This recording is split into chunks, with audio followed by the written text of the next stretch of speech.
vanaand hier by die hokgevegte in Bloemfontein. Ons het ons die twee gunstelinge vasgetrek om mee te gesels. Eers word hulle opgewarm en dan begin die gevegte.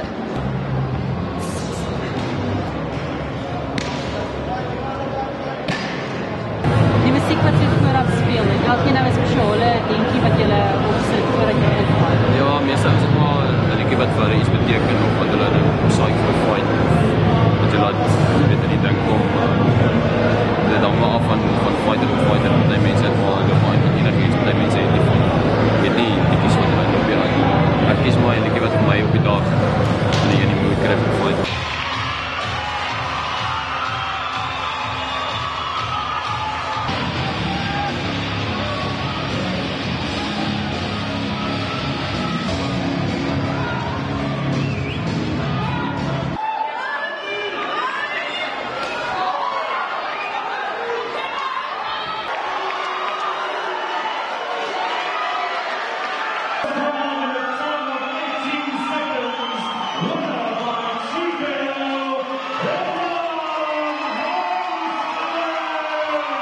Hoe voel jy oor jou oorwinning?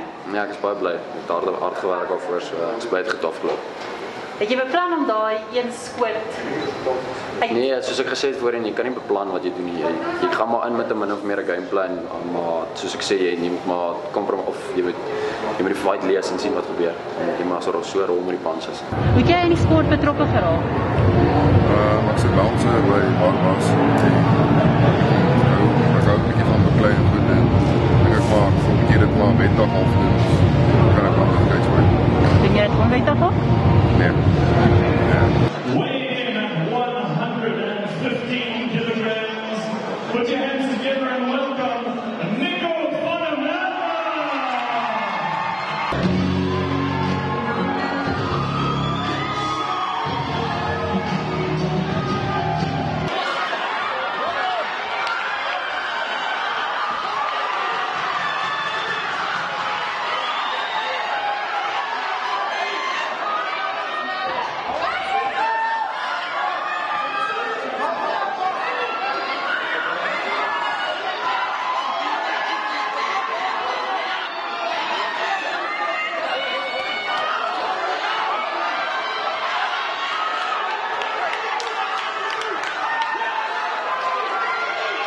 In 45